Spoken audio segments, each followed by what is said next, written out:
ನಮಸ್ಕಾರ ಸ್ನೇಹಿತರ, ಪಿಂಚಣಿದಾರರಿಗೆ ಡಬಲ್ ಧಮಾಕ ಅಂತಾನೆ ಹೇಳ್ಬೋದು. ಹೌದು, ಸಿಎಂ ಸಿದ್ದರಾಮಯ್ಯ ಬಿಗ್ ಅಪ್ಡೇಟ್. ಜೊತೆಗೆ ಕೇಂದ್ರ ಸರ್ಕಾರದಿಂದನೂ ಕೂಡ ಭರ್ಜರಿ ಗುಡ್ ನ್ಯೂಸ್ ಬಂದಿರತಕ್ಕಂಥದ್ದು.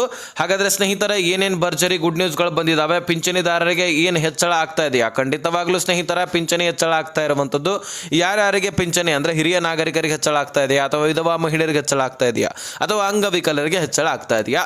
ಸೊ ಎಷ್ಟರಿಂದ ಎಷ್ಟಕ್ಕೆ ಹೆಚ್ಚಳ ಆಗ್ತಾ ಇದೆ ಎಲ್ಲವನ್ನು ಕೂಡ ನಾನು ನಿಮಗೆ ಬಿಡಿಸಿ ಹೇಳ್ತೀನಿ. ಜೊತೆಗೆ ಈ ಜನವರಿ ತಿಂಗಳ ಒಂದು ದುಡ್ಡು ನಿಮಗೆ ಜಮಾ ಆಗಿರಲಿಲ್ಲ ಅಂದರೆ ಇದು ಕೂಡ ಜಮಾ ಆಗ್ತಾ ಇದೆ. ಫೆಬ್ರವರಿ ತಿಂಗಳದು ಕೂಡ ಸದ್ಯದಲ್ಲಿ ಬಿಡುಗಡೆ ಆಗುತ್ತೆ. ಜೊತೆಗೆ ಸ್ನೇಹಿತರೆ, ನಿಮಗೆ ಕಳೆದ ತಿಂಗಳಿನಿಂದ ಅದು 3-4 ತಿಂಗಳಾಗಿರಲಿ ಅಥವಾ 5-6 ತಿಂಗಳಾಗಿರಲಿ ನಿಮಗೆ ದುಡ್ಡು ಜಮಾ ಆಗ್ತಾ ಇಲ್ಲ ಅಂದರೆ ಅದಕ್ಕೆ ಕಾರಣ ಏನಪ್ಪ ಅಂದರೆ ಸುಮಾರು 23 ಲಕ್ಷ ಫಲಾನುಭವಿಗಳನ್ನು ಅಂದರೆ ಪಿಂಚಣಿ ಯೋಜನೆಯಲ್ಲಿ ಇರತಕ್ಕಂತಹ ಫಲಾನುಭವಿಗಳನ್ನು ಕೆಲವೊಂದಿಷ್ಟು ಕಾರಣಗಳಿಂದ ಹೊರಗಿಟ್ಟಿದ್ದಾರೆ, ಅಂದರೆ ತೆಗೆದುಹಾಕಿದ್ದಾರೆ ಅಂತ ಹೇಳಬಹುದು.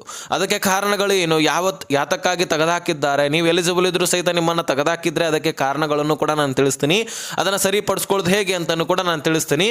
ನಿಮಗೆ ಎಂದಿನಂತೆ ಮತ್ತೆ ಪಿಂಚಣಿ ಜಮಾ ಆಗುವುದು ಹೇಗೆ, ಆಗುವವರೆಗೂ ಕೂಡ ನಿಮ್ಮ ಅಕೌಂಟ್ಗೆ ಜಮಾ ಆಗುವವರೆಗೂ ಕೂಡ ಏನೇನಿದೆ ಪ್ರೊಸೆಸರ್, ಅದರೆಲ್ಲದರ ಬಗ್ಗೆ ನಾವು ಚರ್ಚೆ ಮಾಡ್ತಾ ಹೋಗೋಣ.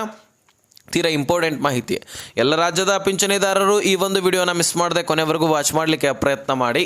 ಸ್ನೇಹಿತರೆ, ಈ ಪಿಂಚಣಿ ಯೋಜನೆಯಲ್ಲಿ ನಿಮಗೆ ಸಿಎಂ ಸಿದ್ದರಾಮಯ್ಯನವರಿಂದ ಬಂದಿರತಕ್ಕಂತಹ ಗುಡ್ ನ್ಯೂಸನ್ನು ನಾನು ಮೊದಲು ತಿಳಿಸ್ತೀನಿ. ಯಾಕಂದರೆ 2025ರಲ್ಲಿನೇ ಅವರ ಪಿಂಚಣಿಯನ್ನು ನಿಮಗೆ ಹೆಚ್ಚಳ ಮಾಡೋರಿದ್ರು. ಅದರಲ್ಲಿ ಹಿರಿಯ ನಾಗರಿಕರಿಗೆ ನಾನು ಹೇಳ್ತಾ ಇರುವಂಥದ್ದು. ತದನಂತರ ಉಳಿದವರಿಗೆ ಅಂದರೆ ವಿಧವಾ ಮಹಿಳೆಯರಿಗೂ ಕೂಡ ಕೇಂದ್ರ ಸರ್ಕಾರ ಹೆಚ್ಚಳ ಮಾಡ್ತಾ ಇದೆ, ಅದರ ಬಗ್ಗೆ ನಾನು ಹೇಳ್ತೀನಿ. ಸೊ ಈಗ ಹಿರಿಯ ನಾಗರಿಕರ ಸಭೆಯಲ್ಲಿನೇ ನಿಂತ್ಕೊಂಡು ಹೇಳ್ತಾ ಇದ್ರು, ಹೋದ ವರ್ಷದಲ್ಲಿ ನಾವು 2025ರ ಒಳಗಾಗಿ ಅಂದರೆ ಮುಕ್ತಾಯದ ಒಳಗಾಗಿ ನಾವು ಪಿಂಚಣಿಯನ್ನು ಹೆಚ್ಚಳ ಮಾಡಲಿದ್ದೇವೆ. ಕಳೆದ 2 ವರ್ಷದಿಂದ ನಾವು ಪಿಂಚಣಿ ಹೆಚ್ಚಳ ಮಾಡಬೇಕಂತ ಕಾಯ್ತಾ ಇದ್ವಿ, ಆದರೆ ಕಾರಣಾಂತರಗಳಿಂದ ಆಗಿರಲಿಲ್ಲ. ಆದರೆ ಇದೇ ಡಿಸೆಂಬರ್ನ ಒಳಗಾಗಿ ಹೆಚ್ಚಳ ಮಾಡ್ತೀವಿ ಅಂತಕ್ಕಂಥದ್ದು ಭರವಸೆಯನ್ನು ಕೊಟ್ಟಿದ್ರು. ಆದರೆ ಆ ವರ್ಷ ಮುಗಿದೋಯ್ತು, ಆದರೆ ಇನ್ನೂ ಕೂಡ ಪಿಂಚಣಿ ಹೆಚ್ಚಳ ಮಾಡಿಲ್ಲ ಅಂತ ಈ ಕಡೆ ಹಿರಿಯ ನಾಗರಿಕರು ಕೇಳ್ತಾ ಇದ್ದಾರೆ. ಈ ಕಡೆ ಸಿಎಂ ಸಿದ್ದರಾಮಯ್ಯನವರು ಕೊಟ್ಟಿರ್ತಕ್ಕಂತಹ ಘೋಷಣೆ ಅದು ಮುಳುಗೋಯ್ತು. ಆದರೆ ಈಗೆಲ್ಲಾದರೂ ಹೆಚ್ಚಳ ಮಾಡ್ತಾರಾ ಅಂತಕ್ಕಂಥದ್ದನ್ನು ಆಸೆ ಇಟ್ಕೊಂಡು ಎಲ್ಲ ಹಿರಿಯ ನಾಗರಿಕರು ನೋಡ್ತಾನೆ ಇದ್ದಾರೆ. ಅದಕ್ಕೆ ಈಗ ಸಿಎಂ ಸಿದ್ದರಾಮಯ್ಯನವರು ಯಾವುದೇ ರೀತಿಯಾದಂತಹ ಅಪ್ಡೇಟ್ ಕೊಟ್ಟಿಲ್ಲ, ಆದರೆ ಅತಿ ಶೀಘ್ರದಲ್ಲಿ ಪಿಂಚಣಿ ಹೆಚ್ಚಳ ಆಗಲಿದೆ ಎನ್ನುವಂತಹ ಮಾಹಿತಿ ಕೂಡ ಮೂಲಗಳಿಂದ ದೊರಕ್ತಾ ಇದೆ. ಹೌದು ಸ್ನೇಹಿತರೆ, ಬಹಳಷ್ಟು ಏನು ಹೆಚ್ಚಳ ಆಗೋದಿಲ್ಲ ಅನ್ಸುತ್ತೆ, ಸುಮಾರು 7-8% ಅಷ್ಟು ಹೆಚ್ಚಳ ಆಗಬಹುದು. ಅಂದರೆ ಈಗ 800 ರೂಪಾಯಿ ಜಮಾ ಆಗ್ತಾ ಇದ್ರೆ ಅದು 1000ಕ್ಕೆ ಅಥವಾ 1100ಕ್ಕೆ ಏರಿಕೆ ಆಗಬಹುದು. 200 ರೂಪಾಯಿದಿಂದ 300 ರೂಪಾಯಿವರೆಗೂ ಕೂಡ ಹೆಚ್ಚಳ ಆಗಬಹುದು. ಅಷ್ಟೇ ಹೆಚ್ಚಳ ಆಗಲಿ, ಆದರೆ ಬೇಗ ಆಗಲಿ ಅಂತಕ್ಕಂಥವರು ಕೂಡ ಬಹಳಷ್ಟು ಜನ ಇದ್ದಾರೆ.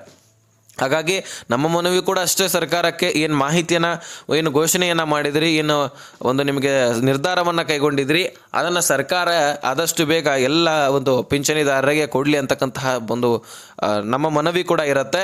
ಇನ್ನು ಸ್ನೇಹಿತರೆ, ಈ ವಿಧವಾ ಮಹಿಳೆಯರಿಗೂ ಕೂಡ ಈಗ ಕೇಂದ್ರ ಸರ್ಕಾರದಿಂದ ಬೆಂಬಲ ಸಿಗ್ತಾ ಇದ್ದು, ವಿಧವಾ ಮಹಿಳೆಯರಿಗೂ ಕೂಡ ಪಿಂಚಣಿ ಹೆಚ್ಚಳ ಮಾಡಬೇಕಂತ ಕಾಯ್ತಾನೆ ಇದೆ. ಸೊ ಈಗ ಸ್ನೇಹಿತರೆ, ನಮ್ಮ ರಾಜ್ಯದಲ್ಲಿ ಅಷ್ಟೇ ಹೆಚ್ಚಳ ಆಗ್ತಾ ಇಲ್ಲ, ಇನ್ನು ಹಲವಾರು ರಾಜ್ಯಗಳಲ್ಲಿ ಹೆಚ್ಚಳ ಆಗ್ತಾ ಇದೆ. ಉದಾಹರಣೆಗೆ ಬಿಹಾರ ರಾಜ್ಯದಲ್ಲಿ 600ಕ್ಕಿದ್ದಂತಹ ಪಿಂಚಣಿ 2000ಕ್ಕೆ ಏರಲಿಕ್ಕೆ ಆಗಲಿದೆ ಅನ್ನುವಂತಹ ಮಾಹಿತಿ ಸಿಕ್ಕಿರ್ತಕ್ಕಂಥದ್ದು. ಹರಿಯಾಣದಲ್ಲಿ ಕೂಡ ಹೆಚ್ಚಳ ಆಗಲಿದೆ ಅನ್ನುವಂತಹ ಮಾಹಿತಿ ಸಿಕ್ಕಿದೆ. ರಾಜಸ್ಥಾನದಲ್ಲಿ ಕೂಡ ಹೆಚ್ಚಳ ಆಗಲಿದೆ ಅನ್ನುವಂತಹ ಮಾಹಿತಿ ಸಿಕ್ಕಿದೆ. ನಮ್ಮ ಮಧ್ಯಪ್ರದೇಶದಲ್ಲಿ ಕೂಡ ಅದೇ ರೀತಿಯಾಗಿ ನಮ್ಮ ಪಕ್ಕಕ್ಕಿರುವಂತಹ ಮಹಾರಾಷ್ಟ್ರ, ಉತ್ತರ ಪ್ರದೇಶ ಇವುಗಳನ್ನು ಸೇರಿದಂತೆ ನಮ್ಮ ಕರ್ನಾಟಕ ಕೂಡ ಹೆಚ್ಚಳ ಆಗಲಿದೆ. ಸುಮಾರು 2000ವರೆಗೂ ಕೂಡ ಪಿಂಚಣಿ ಹೆಚ್ಚಳ ಆಗಲಿದೆ ಅನ್ನುವಂತಹ ಮಾಹಿತಿ ದೊರಕಿದೆ ಸ್ನೇಹಿತರೆ. ಬಹಳಷ್ಟು ಪಿಂಚಣಿದಾರರು ಕೇಳ್ತಾ ಇದ್ರಿ ಪಿಂಚಣಿ ಯಾವಾಗ ಹೆಚ್ಚಳ ಆಗುತ್ತೆ ಅಂತ. ಸೊ ಖಂಡಿತವಾಗ್ಲೂ ಅತಿ ಶೀಘ್ರದಲ್ಲಿ ನಿಮಗೂ ಕೂಡ ವಿಧವಾ ಮಹಿಳೆಯರಿಗೆ ಪಿಂಚಣಿ ಹೆಚ್ಚಳ ಆಗಲಿದೆ ಸ್ನೇಹಿತರೆ. ಸೊ ಜೊತೆಗೆ ಜನವರಿ ಹಾಗೂ ಫೆಬ್ರವರಿ ತಿಂಗಳ ಹಣ ಕೂಡ ನಿಮಗೆ ಬಂದಿರಲಿಲ್ಲ ಅಂತ ಬರುತ್ತೆ.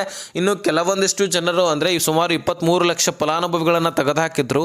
ಅದಕ್ಕೆ ಕಾರಣ ಏನಪ್ಪ ಅಂದರೆ ಫೇಕ್ ಡಾಕ್ಯುಮೆಂಟ್ಸ್ಗಳಿಂದ ಪಿಂಚಣಿ ಯೋಜನೆಯನ್ನು ಮಾಡಿಸ್ಕೊಂಡು ಪಿಂಚಣಿಯನ್ನು ಪಡ್ಕೊಳ್ತಾ ಇದ್ರಂತೆ, ಅವರನ್ನು ಕೂಡ ತೆಗೆದುಹಾಕಿದ್ದಾರೆ. ಇನ್ನು ಮನೆಯಲ್ಲಿ ಹಿರಿಯ ನಾಗರಿಕರು ತೀರಿ ಹೋಗಿದ್ರು ಸಹಿತ ಅವರ ಹೆಸರಲ್ಲಿ ಇನ್ನೂ ಕೂಡ ಪಿಂಚಣಿಯನ್ನು ಪಡ್ಕೊಳ್ತಾ ಇದ್ದಾರೆ ಮನೆಯವರು. ಹಾಗಾಗಿ ಆ ಕುಟುಂಬಸ್ಥರಲ್ಲಿ ಆ ಒಂದು ಯಾರು ಹಿರಿಯ ನಾಗರಿಕರಿದ್ದಾರೆ ಅವರು ಎಷ್ಟರ ಮಟ್ಟಿಗೆ ಸಿಕ್ಕಿದವರು ಅವರನ್ನು ಕೂಡ ತೆಗೆದುಹಾಕಿದ್ದಾರೆ. ಅದರಲ್ಲಿ ಬದುಕಿದ್ರು ಸಹಿತ ಲಕ್ಷಾಂತರ ಫಲಾನುಭವಿಗಳನ್ನು ತೆಗೆದುಹಾಕಿದ್ದಾರಂತೆ.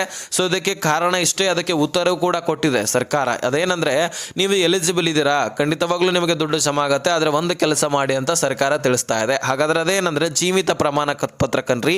ಸೊ ನಾನು ಈ ಪಿಂಚಣಿ ಯೋಜನೆಗೆ ಸಂಬಂಧಪಟ್ಟಂತಹ ವಿಡಿಯೋಸ್ಗಳಲ್ಲಿ ಹೇಳ್ತಾ ಇದ್ದೀನಿ.